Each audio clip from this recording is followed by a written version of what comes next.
Hi people, Uncle again. We just had a ride. Out of Tbilisi, we're looking at somebody leaving with their bike. So out of Tbilisi is about 4 hour drive or ride, and we're at Katsi. Anyway, it's a little monastery, and only the monks are allowed to ride up there or walk up there. So we're going to walk up that little road now, and we'll see what it's all about. How's your banana? Shall we go, Anton? Excuse the huffing and puffing. Quite a climb up the hill to get to it. But there we go. Little monastery is right at the top. And there's the step. But imagine actually building this place up on a pillar like this.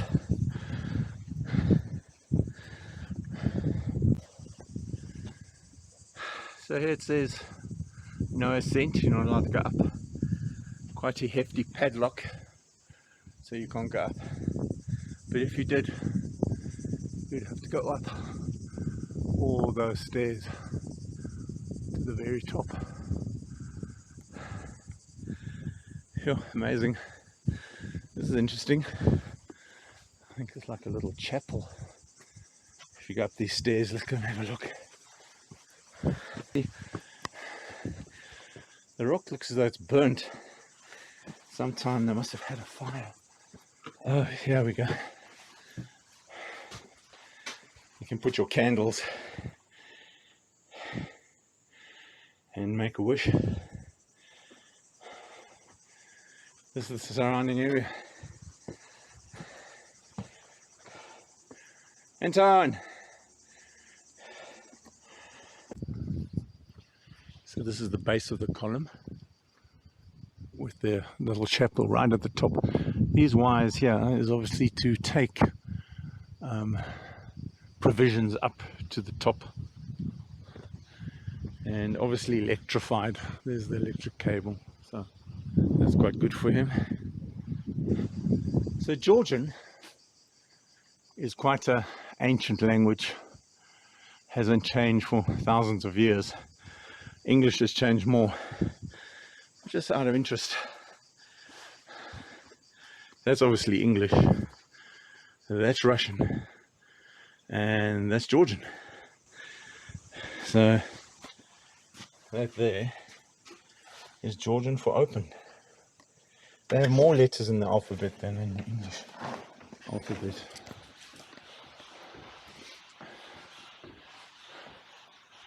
So they have a little museum here of all the different things they have found around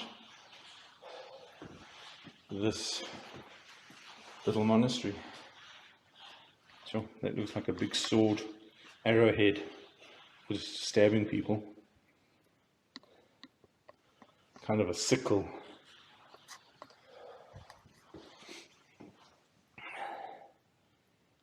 So that would have been a forged dagger.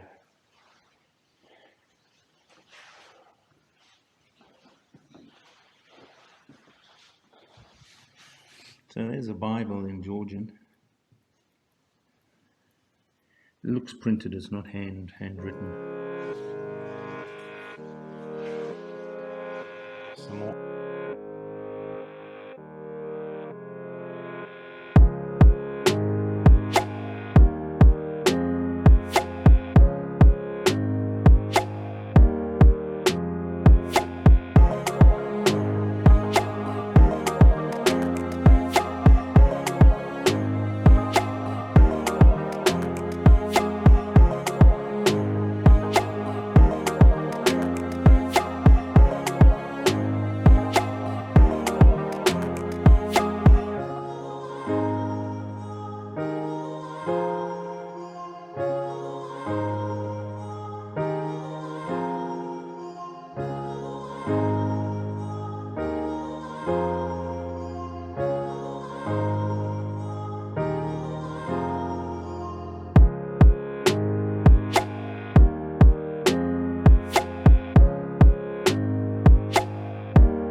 So, Uncle followers and Uncle explorers, we're in Imereti, which is central Georgia, and we're staying at this guest house.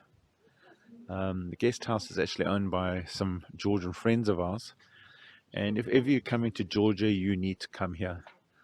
It's actually a tea plantation, and they actually won best tea in the world a couple of years back.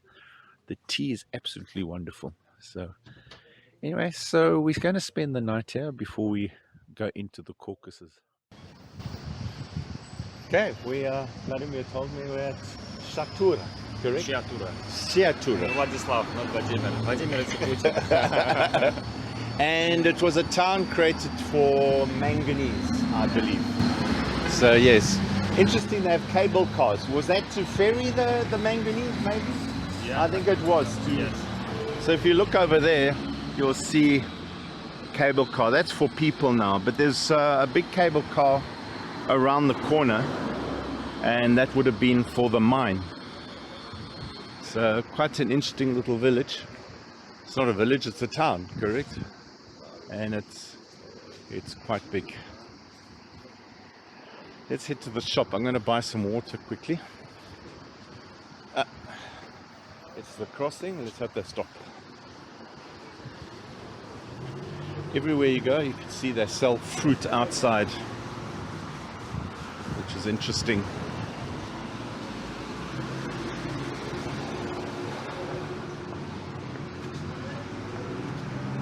Money exchange, and I'm going in here to buy some water.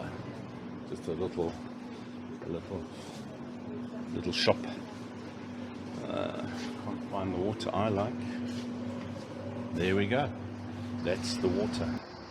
So every city or town or village will have its own fortifications, medieval fortifications. As I say, quite a rough, tough place at that time. One thing, if you are going to be riding in Georgia in summer, please stay hydrated. It is extremely hot. Yesterday we were riding in 38 degrees, and today is not too bad. I think it gets up to about 34, but it is hot. So this is the mining town.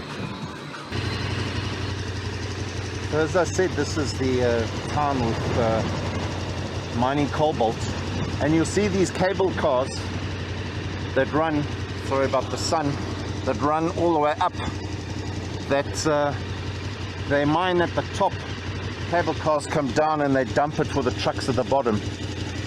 That mine is still working. You can just see it's still going round and round, but they don't do it by cable car anymore. I saw a truck come down from the top full of gravel, so that's how they do it now.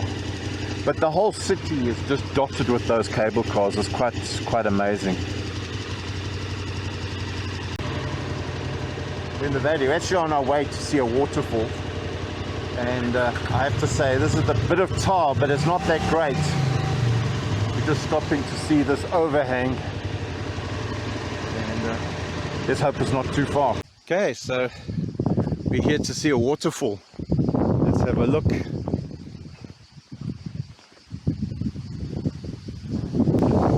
Okay, I know this is nothing. Okay, do this. Yes, a little bit.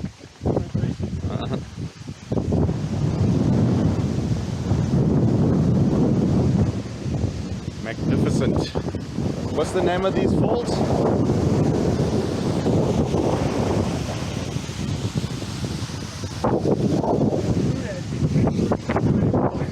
Okay, we're coming into Enguri, and you'll see here is gorge that's been cut up by the river, and there's the main Caucus Mountains over there. It's quite high, that.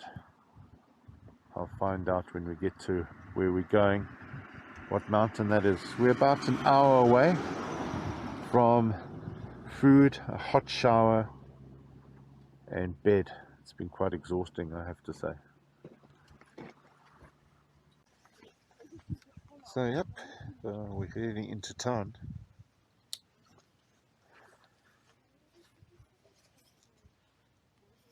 There's those Svan towers there. That's the main part of town over there. We're just finding out where our accommodation is. Hi people, Uncle. And it's 6:30 in the morning in Ushguli, Georgia. All quiet. People are still all in bed since the night before. Obviously having a bit of cha-cha and drink. So Georgians tend to wake up fairly late. Well, let me just do a panoramic view. Ushguli is one of the highest inhabitable villages in Georgia, in fact in Europe for that matter, and it is a UNESCO heritage site. And I'll explain what these buildings are. You have these big tall buildings. They are called Svan buildings. They're obviously fortifications, and each home would have a Svan. This would be the home here that's attached to it. And in time of trouble, if enemies come, the whole family would run up. It's about 5 stories high, and you'll see those little arches at the top. That's where they would throw hot oil or hot sand, or if they were arches, they would shoot through. In fact, you'll see these little slits down the side. That's where they would also shoot through. The main building itself was 2 stories high. The ground floor would house the livestock and humans. So it's basically divided in 4. You'll have the 2 upstairs and the 2 downstairs. So one side would be for cattle, the other side would be for humans, and upstairs would be grain and stuff to keep and stores for the winter. So basically food items at the top, living quarters at the bottom. In time of need, run up the stairs and to the top to protect your family. So it's amazing. Each farmhouse had its own little tower.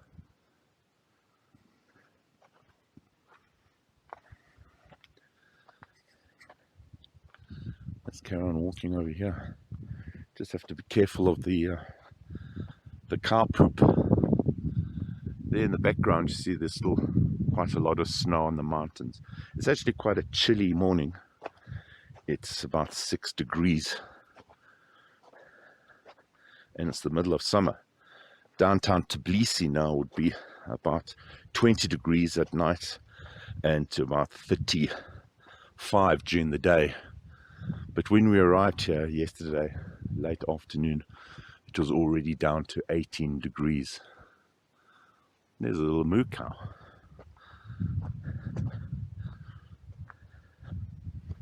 Hello, moo cow. Wonder if he's a friendly moo cow. Oh, you're a friendly moo cow. Yes, he's a friendly moo cow. There we go. They've got rough tongues.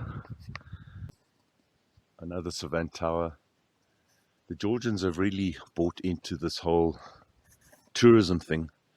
Nearly every second ground floor, second floor of a Svan tower complex is a guest house. So if we come up here, for instance, you'll just see the sign of a guest house there. And here's another guest house. Full of tourists, I have to say. Yesterday I was actually quite amazed at how many tourists there are. Domestic animals everywhere. The local people are really quite rural type. And the population of the town is 220 at the last census. Gambajuba. It's actually quite chilly. Yeah, as I said, 220 people in the last census permanently live here. It is kind of closed in the winter months. I mean, tourism is totally closed in the winter months. It's just too cold. But the people stay here. I actually got stuck in a concrete, they're pouring concrete on the road to make a concrete road up to the city or the town, and it wasn't properly. No. Nigel, how are you, brother? What are you doing there?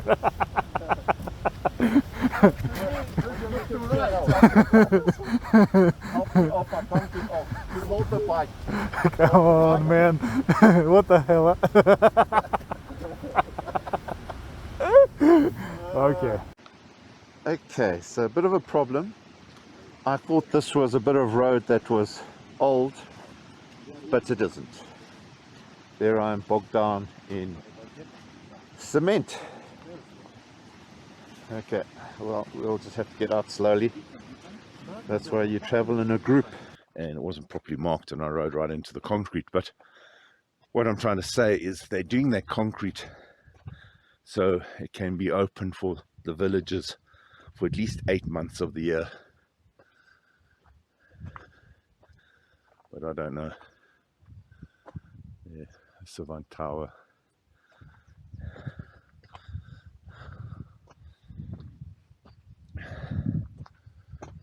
Quite an old door. Just have to mind the cow poop. Excuse me.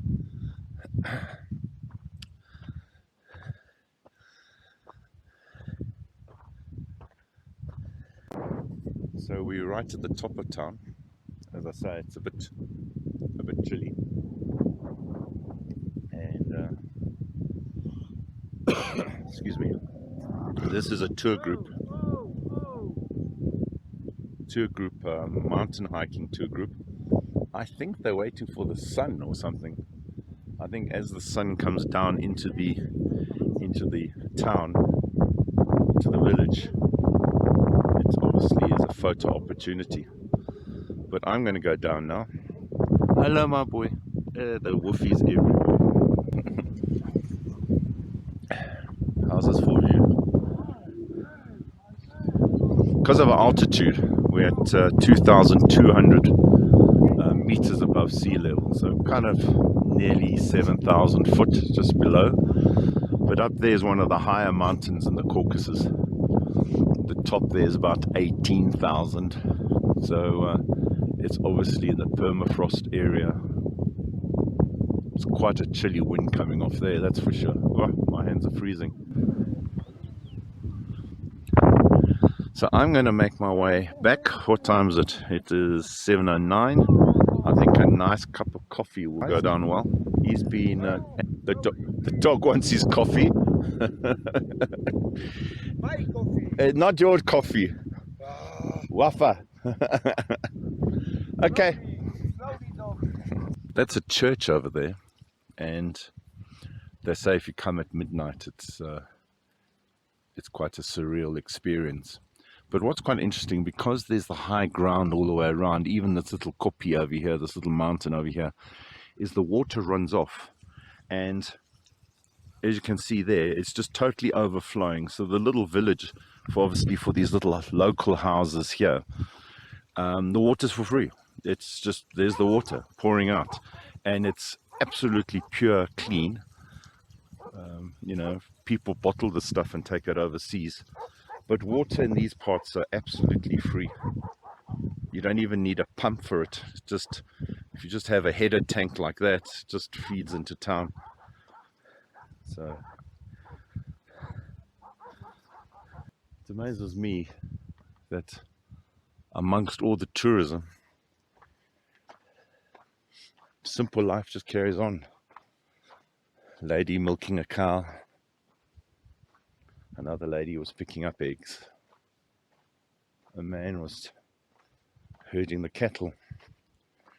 Kind of two different lives, oblivious to the kind of Western tourist life. And I'm getting a bit lost here. The Western tourist life and kind of the rural life. They accept it because it brings money in. I don't know if they like it, but money's king, I suppose. It kind of feels that you're intruding on their life. Well, this is getting back to our guest house where I spent the night. Clean, comfortable. Here's a big wolf. Wolfie. Oh, you're a big ugly boy. Shame you've been in fights, eh, my boy? And that's our guest house over there. I can see they're cooking breakfast, a bit of smoke coming out of the kitchen. Breakfast is at 8 and it's 7:30. So I think time for a quick coffee break, which will be great. Here we are. Better clean the feet before I go inside.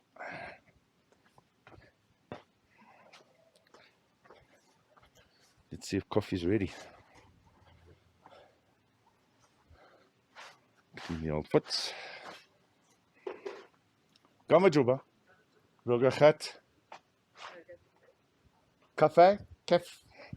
Thank you.